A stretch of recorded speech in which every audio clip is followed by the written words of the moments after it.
राम राम दोस्तों, आपके अपने YouTube channel Hansraj Saran GK में स्वागत है। दोस्तों, हमें दुर्गों का अध्ययन कर रहे थे, उसी क्रम में हम आज राजस्थान के दुर्ग का अध्ययन करते हैं। कौन से का तो बात करें, जालोर के दुर्ग। कौन से दुर्ग का?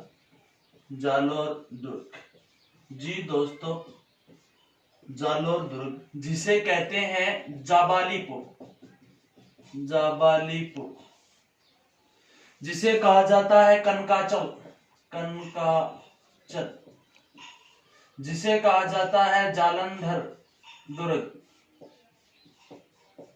जिसे कहा जाता है सोहनगिरी,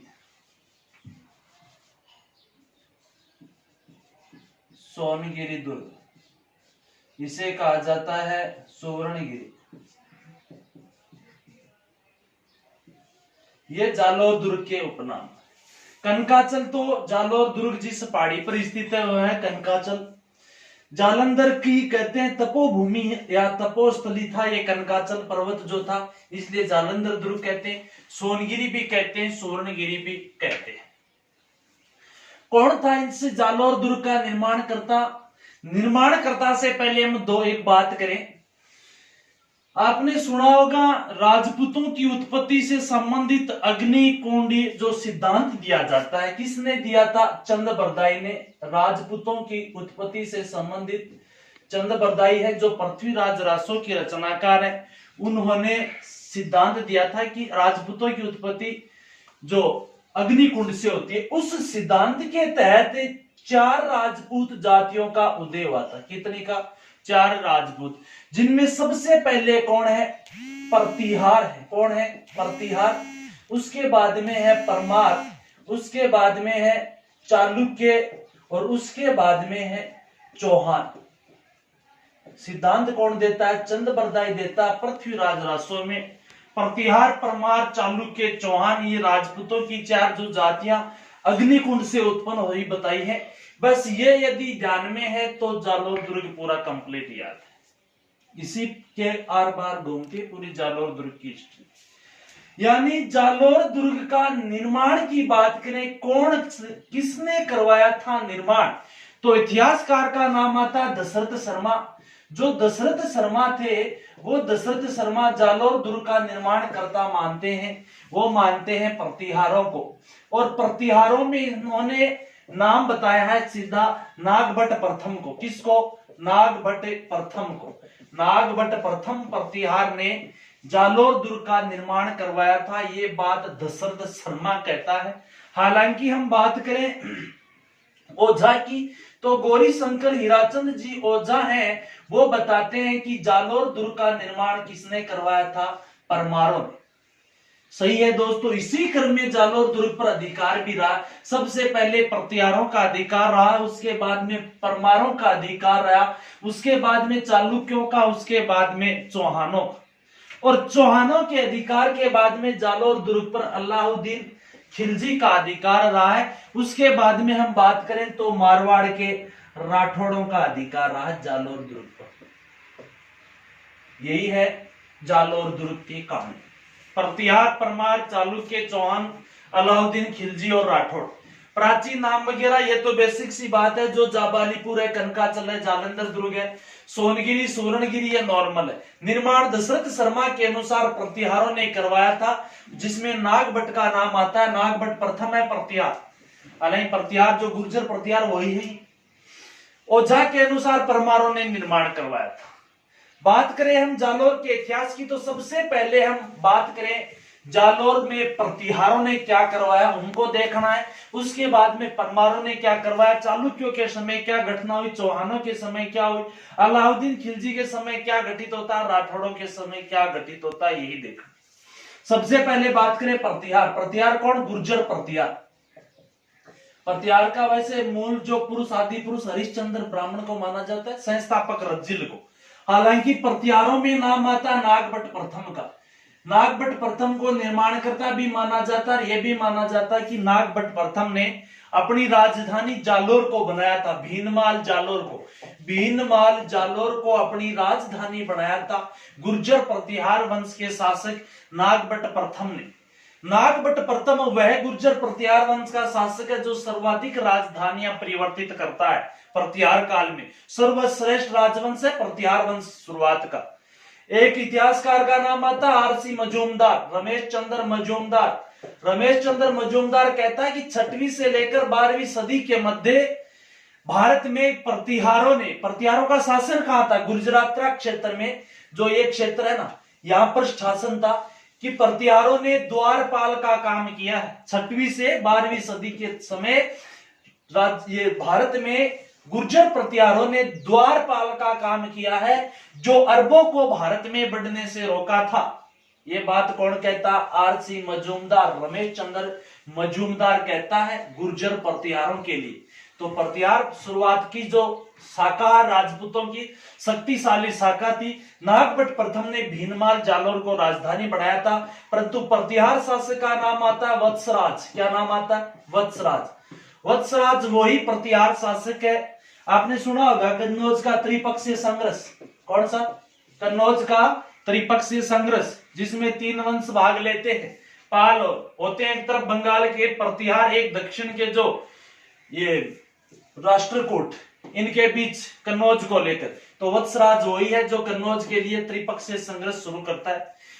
परंतु इस जालोर दुर्ग से संबंधित बात करें तो वत्सराज के समय एक जैन विद्वान रहते थे, उद्धोतन सूरी, जैन विद्वान उद्धोतन सूरी, जिन्होंने एक ग्रंथ लिखा था जिसका नाम है कुवल्लेमाल। और इस कुवल्लेमाल की रचना जालोर में की थी उद्धोतन सूरी ने। किसकी? कुवल्लेमाला की रचना, जो वत्सराज के दरबार में था। तो प्रतिहारों से संबंधित यदि बात करें जालोर दुर्ग का इतिहास, तो नागभट्ट प्रथम ने यहाँ पर इसको राजधानी बनाया था। वत्सराज के समय ये उद्धोतन सूरी ने कुवल्लेमाला लिखा था। हालांकि बात करें प्रतिहारों की, यदि इनकी कुल देवी, तो प्रतिहारों की कुल देवी कौन थी? चामुंडा माता। तो चामुंडा माता का मंदिर भी जालोर दुर्ग में है। जालोर दुर्ग में कौन सी माता का मंदिर है? चामुंडा माता का मंदिर भी है। उसके बाद में यदि बात करें परमारों की, किसकी? परमारों की, तो परमार शासक का नाम मिलता है एक, और जिसका नाम था विसल। परमार शासक है विसल राज। कहते हैं विसल राज का यहां पर एक लेख मिलता है। परमार शासक विसल राज का एक लेख मिलता है। इस लेख से जानकारी यह मिलती है कि विसल राज की जो एक रानी थी, रानी का नाम था मेलर देवी। रानी मेलर देवी ने, विसल राज की रानी मेलर देवी ने, जो सिंधु राजेश्वर का मंदिर था, सिंधु राजेश्वर मंदिर में एक स्वर्ण कलश चढ़ाया था। ये जानकारी यहां से मिलती है।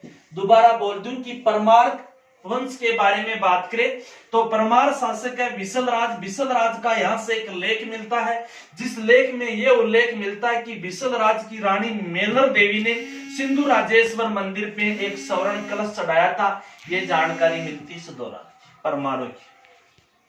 हालांकि यह भी उल्लेख मिलता है कि परमारों ने यहाँ पर एक पाठशाला की स्थापना भी की थी।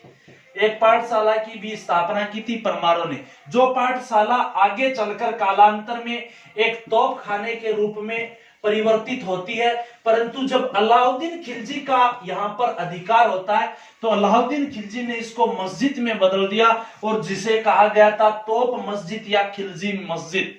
वो मूल रूप से क्या थी? संस्कृत की पाठशाला मानी जाती है भैया।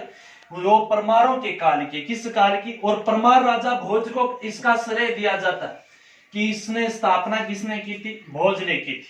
तो परमारों के समय तो विसल राज का लेख मिलता है, जिसमें जानकारी मिलती है कि मेलर देवी ने सिंधु राजेश्वर मंदिर पर स्वर्ण कलश चढ़ाया था। यही परमारों के समय की यहाँ पर एक पाठशाला है, जिस पाठशाला को बाद में तोपखाने में बदला जाता है। खिलजी ने यहाँ पर इसी को बढ़ा दिया था तोप मस्जिद, या जिसे कहते हैं खिलजी मस्जिद। क्वेश्चन अच्छा है, तोप मस्जिद कहाँ स्थित है? तो जालोर दुर्ग में है तोप मस्जिद। उसके बाद में चालुक्यों का यहाँ पर शासन रहता है, जो गुजरात के चालुक्य शासक होते हैं मूल रूप से। परंतु चालुक्यों का ज्यादा समय तक शासन नहीं रहा था। मेन यहाँ रहता है उसके बाद में चौहानों का शासन। और चौहानों की जो शाखा पहाड़ी के नाम से कहलाई थी सोनगरा चौहान। कौन से? सोनगरा चौहान कहलाए थे। सोनगरा चौहान कौन था आखिर? यहाँ संस्थापक तो जालोर में चौहान वंश का संस्थापक कीर्तिपाल था। क्या था? कीर्तिपाल जालोर में चौहान वंश का संस्थापक। कीर्तिपाल की महानता का हम अंदाजा लगा सकते हैं कि मोड़ोत अपने नैनसिंह है, नैनसिंह ने कहा है कि तू एक महान राजा। किसको? कीर्तिपाल को नैनसिंह की तू एक महान राजा। परंतु भैया सुंधा माता का अभिलेख है, सुंधा माता अभिलेख, सुंधा माता अभिलेख में जो कीर्तिपाल है, कीर्तिपाल को राजेश्वर कहा गया। क्या कहा गया है? राजेश्वर कहा गया। हालांकि कीर्तिपाल के बाद में यहाँ पर समर सिंह का शासन रहता है। समर सिंह के समय कुछ नहीं होता, मेन ज्यादा इंपॉर्टेंट चालुक्यों से इसका संघर्ष होता है। समर सिंह के समय यहाँ पर जो भीमदित्य शासक था, चालुक्यों का शासक कौन था? भीमदित्य। इसी समर सिंह के दौरान जो त्रायन के प्रथम द्वितीय युद्ध होते हैं, जालोर में चौहान वंश का शासक कौन? समर सिंह। जब भारत में कह सकते हैं अपनी दिल्ली सल्तनत की स्थापना होने वाली थी, यानी 1191 और 92 में जो दो युद्ध होते हैं, इस दौरान समर सिंह था, भीमदित्य चालुक्य शासक था। इन दोनों के बीच विवाद होता है, परंतु समर सिंह ने वैवाहिक संबंध से भीमदित्य चालुक्य को अपनी तरफ मिलाया था या अपना समर्थन प्राप्त किया था। हालांकि समर सिंह के बाद में देखो शासक उदय सिंह बनता है, और उदय सिंह को जो हसन निजामी है, कौन? हसन निजामी, जिसने ग्रंथ लिखा था ताज उल मासिर, और ताज उल मासिर की रचना किसने की थी? तो हसन निजामी ने। किसने की भैया? हसन निजामी ने। तो हसन निजामी ताज उल मासिर में उदय सिंह की श्रेष्ठता का उल्लेख करता है। किसकी श्रेष्ठता का? उदय सिंह की। कैसे? कि उदय सिंह के समय दिल्ली सल्तनत का एक बंदा जिसने आक्रमण किया था, इल्तुतमिश ने, और इल्तुतमिश काफी मकसद के बाद अपने इन दोनों काफी दिनों की घेराबंदी के बाद भी इल्तुतमिश जो जालोर को जीतने में असफल होता है, इन दोनों के बीच संधि होती है, जिसका उल्लेख इल्तुतमिश व उदय सिंह की संधि का उल्लेख ताज उल मासिर ग्रंथ में हसन निजामी करता है। और हसन निजामी ने उदय सिंह की श्रेष्ठता का बखान किया या जालोर की श्रेष्ठता का उल्लेख किया। हालांकि इसके बाद में अपने जो चांचिंग देव शासक होता है, उसके बाद सामंत सिंह होता है। चांचिंग देव है, सामंत सिंह। जो इंपॉर्टेंट शासक है चौहानों का शक्तिशाली कानड़ देव चौहान। कौन? कानड़ देव चौहान। जी दोस्तों, हम अध्ययन करेंगे अब कानड़ देव चौहान का। देव चौहानों के संबंधी सोनग्राह चौहान थे। एक नंबर बात, कीर्तिपाल संस्थापक है चौहाना जालोर में। नैन सिंह ने कित्तू एक महान राजा कहा है। सुंदा माता अभिलेख में कीर्तिपाल को राजेश्वर। समर सिंह के समय भीमदित्य का कोई ज्यादा इंपॉर्टेंट नहीं। उदय सिंह को हसन निजामी ने अपने ग्रंथ ताज उल मासिर में इसको क्या कहा है? श्रेष्ठता का उल्लेख किया या सर्वश्रेष्ठ शासक बताया प्रारंभिक शासकों में, क्योंकि इल्तुतमिश ने संघर्ष होता है परंतु ये जीत नहीं पाता इल्तुतमिश उदय सिंह के समय। उदय सिंह के समय चांचिंग देव शासक बना था, कोई चांचिंग देव इंपॉर्टेंट नहीं है। उसके बाद में सामंत सिंह शासक बना था, परंतु सामंत सिंह भी ज्यादा नहीं है। सर्वाधिक सर्वश्रेष्ठ खूंखार खतरनाक शासक था कान्हड़ देव चौहान। कान्हड़ देव चौहान कौन से वंश का? सोहान सोनग्रा चौहान है जालोर का, और जिसकी जानकारी हमें मिलती है पद्मनाभ के ग्रंथों के द्वारा। पद्मनाभ ने दो लिखे थे। एक लिखा था कान्हड़ देव प्रबंध, यानी कान्हड़ देव प्रबंध की रचना किसने की? पद्मनाभ ने। और कान्हड़ देव का एक पुत्र था जिसका नाम था वीरमदेव, तो पद्मनाभ ने लिखी थी वीरमदेव सोनग्रारी बात, जिससे हमें जानकारी मिलती कान्हड़ देव चौहान के बारे में। कान्हड़ देव चौहान के समय जालोर में एक शाखा हुआ था, और वो शाखा में आक्रमण करने वाला कौन होता है? दिल्ली का अलाउद्दीन खिलजी। अलाउद्दीन खिलजी व कान्हड़ देव चौहान के मध्य विवाद का आखिर कारण क्या था? तो विवाद के कारणों की बात करें तो कारणों में नंबर एक बात, कान्हड़ देव प्रबंध के अनुसार देखो, कान्हड़ देव प्रबंध में यही जानकारी मिलती है कि अलाउद्दीन जो खिलजी था 1298 में गुजरात विजय या गुजरात को लूटकर आता है। जब अलाउद्दीन खिलजी गुजरात को लूटकर वापस दिल्ली की तरफ बढ़ रहा था, और उस दौरान गुजरात से अलाउद्दीन खिलजी ने जो सोमनाथ मंदिर के मूर्तियों के कुछ टुकड़े लूटे थे, ठीक है, और वही अलाउद्दीन खिलजी की सेना जब जालोर से गुजर रही थी तो कानड़ देव की सेना ने अलाउद्दीन को लूट लिया था या सेना के माल को लूट लिया था। यह कानड़ देव प्रबंध के अनुसार जानकारी मिलती है। हालांकि इतिहासकार है फरिश्ता के अनुसार जानकारी यह मिलती है कि 1305 में, कब है 1305 में एन मुल्तानी जालोर पर आक्रमण करता है। एन मुल्क मुल्तानी के द्वारा किया गया, ये जालोर पर किया गया मुस्लिम पहला खिलजी के समय जालोर पर किया गया प्रथम आक्रमण 1305 का है। एन मुल्क मुल्तानी के निर्देशन में जाता है आक्रमण। ठीक, एन मुल्क मुल्तानी ने कहते हैं इस दौरान अलाउद्दीन जो कानर देव चौहान था, कानर देव चौहान इनके बीच संधि हो जाती है। कानर देव चौहान इनके दरबार में उपस्थित होता है। किसके दरबार में? अलाउद्दीन खिलजी के दरबार में। जब अलाउद्दीन खिलजी के दरबार में कानर देव चौहान आया था, कानर देव चौहान का अपमान किया गया था, इसलिए कानर देव चौहान अलाउद्दीन से अपने अपमान का बदला लेना चाहता था और दरबार छोड़कर चला जाता। ये एन मुल्क मुल्तानी जब 1305 में आता, यह फरिश्ता इसका उल्लेख करता है।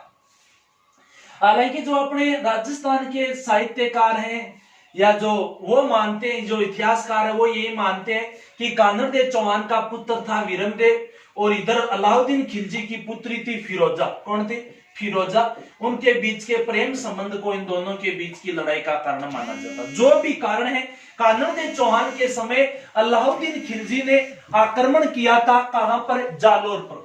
यदि जालोर को जीतना है तो उससे पहले जीतना है सिवाना को, इसलिए सिवाना को कहते हैं जालोर की कुंजी। और सिवाना कहां है? बाड़मेर में, जिसका वीडियो अपन कल ही अपलोड कर चुके।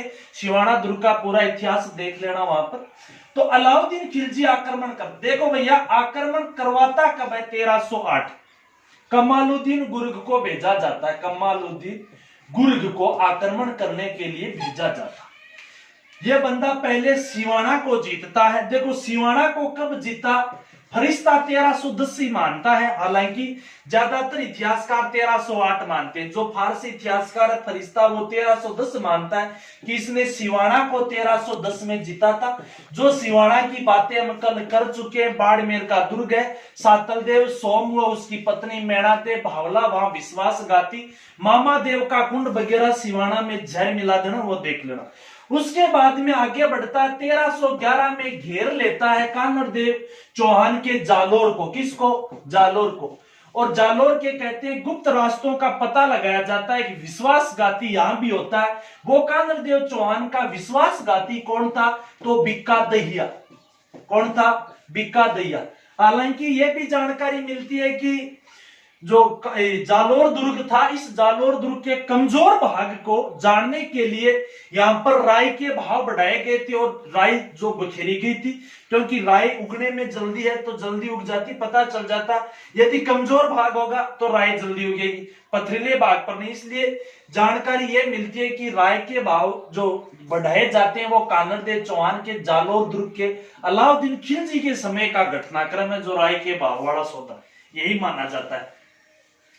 1311 में जालोर दुर्ग को घेर लिया गया था। जालोर को घेरा जाता है। बिक्का दहिया विश्वासघाती अलाउद्दीन खिलजी की तरफ मिल जाता है और बिक्का दहिया ने जो इनके गुप्त रास्ते बता दिए थे, इसीलिए कान्हड़ देव जो चौहान था, कान्हड़ देव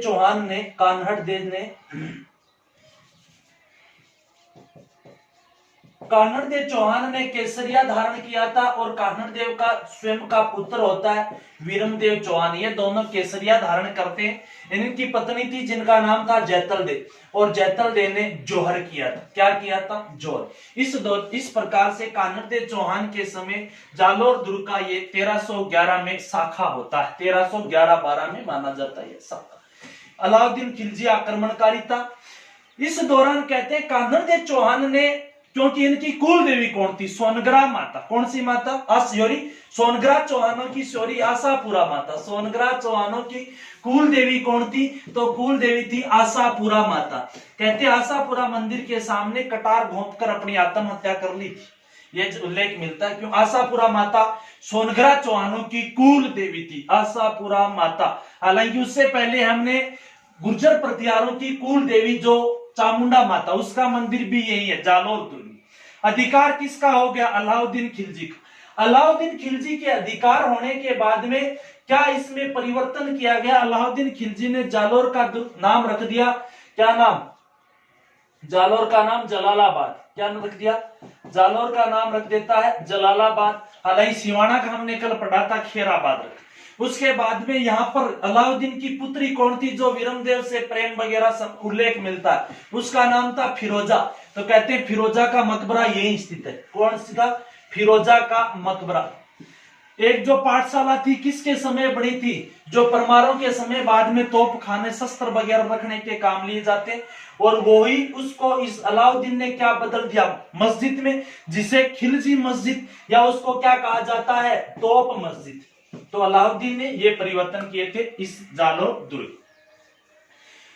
अलाउद्दीन की मृत्यु के बाद में देखो धीरे धीरे इनकी जो ही दिल्ली सल्तनत की सत्ता कमजोर होती है। सत्ता कमजोर की बात करें तो जो 1500 जो बिलग्राम हुए, चौसा के जो युद्ध होते हैं, बिलग्राम का युद्ध, चौसा का युद्ध, उससे पहले बात करें हम, यानी राणा सांगा के समय की बात है ना, राणा सांगा के समय। उस समय जो इन यहाँ की जो मुगल सत्ता, ये कह सकते हैं दिल्ली सल्तनत की जो ही सत्ता कमजोर होती है, उस दौरान गांगा ने यहाँ पर आक्रमण किया था। किसने? गांगा ने आक्रमण अली शेर खान पर। किस पर? अली शेर खान पर। गांगा राठौड़, कौन? गांगा राठौड़ है भैया, इसने आक्रमण किया। अली शेर खान इस दौरान पराजित नहीं होता, परंतु गांगा का पुत्र कौन था जिसने राणा सांगा के संग खानवा युद्ध में भाग लिया था? तो मालदेव राठौड़। यानी मालदेव जो राठौड़ था, मालदेव राठौड़ ने इनको यहां से पराजित करके अधिकार कर लेता है किस दुर्ग पर? जालोर दुर्ग पर। यानी यहां पर कुछ समय के लिए राठौड़ों का भी यहाँ पर आधिपत्य रहता है। हालांकि यहाँ बात करें तो जो अपने राठौड़ शासक आते हैं दो, भीम सिंह व मान सिंह। भीम सिंह व मान सिंह। मान सिंह कहां का है? जोधपुर का राठौड़ शासक। जो कौन सा? कृष्णा कुमारी विवाद वाला मान सिंह है। मान सिंह ये वही है जो मान प्रकाश पुस्तकालय की स्थापना जोधपुर के मेहरानगढ़ में करवाई थी। मान सिंह वही है जो नाथ संप्रदाय का संस्थापक है। मान सिंह व भीम सिंह में दोनों में उत्तराधिकार संघर्ष होता है। उस दौरान जो मान सिंह थे ना, मान सिंह ने जालोर दुर्ग में शरण ली थी। किस दुर्ग में शरण ली थी? जालोर में। वेरी इंपॉर्टेंट क्वेश्चन है कि मान सिंह व भीम सिंह के समय जब यहाँ पर इन दोनों के बीच उत्तराधिकार संघर्ष होता है, मान सिंह ने कहा शरण ली थी? जालोर में शरण ली थी। कैसे इंपॉर्टेंट है? मान सिंह ने यहाँ एक महल बनवाया था जिसे मान महल कहते हैं। यानी मान सिंह का महल या मान महल भी कहां पर है? जालोर दुर्ग में। अंदाजा नहीं लगाते हैं शायद होगा या नहीं होगा। हालांकि मान प्रकाश पुस्तकालय मान सिंह ने जोधपुर के मेहरानगढ़ में, क्योंकि मान सिंह शासक कहां का था? जोधपुर का शासक था। ये था इस जो जालोर दुर्ग का इतिहास। हालांकि स्थापत्य की बात करें तो स्थापत्य में हम साथ साथ बात कर चुके। गिरि दुर्ग के श्रेणी में आता है ये दुर्ग। देखो स्थापत्य की बात करें तो सबसे पहले तो गिरि दुर्ग, ये तो नॉर्मल सी बात है। प्रतिहारों के समय चामुंडा माता, गुर्जर प्रतिहार इनकी माता थी, इनका मंदिर है। परमारों ने कहते हैं यहाँ पर एक जो पाठशाला बनाई थी, ठीक है, उस पाठशाला को बाद में तोप खाना, उसके बाद अलाउद्दीन खिलजी के समय की तोप मस्जिद हो गई बात। इसके समय कुछ नहीं, चौहानों ने यहाँ पर जो चौहानों की कुल देवी कौन? आशापुरा माता, बेसिक सी बात है, आशापुरा माता का मंदिर बनवाया था। अलाउद्दीन खिलजी ने तोप मस्जिद की बात होगी, फिरोजा का मकबरा और इसका नाम बदल दिया। राठौड़ों की बात करें तो राठौड़ों में मान सिंह, तो मान सिंह का यहाँ पर मान महल भी। ठीक, धन्यवाद दोस्तों, ये था जालोर दुर्ग। जिस किसी को पसंद आए लाइक शेयर सब्सक्राइब कर देना जी। धन्यवाद।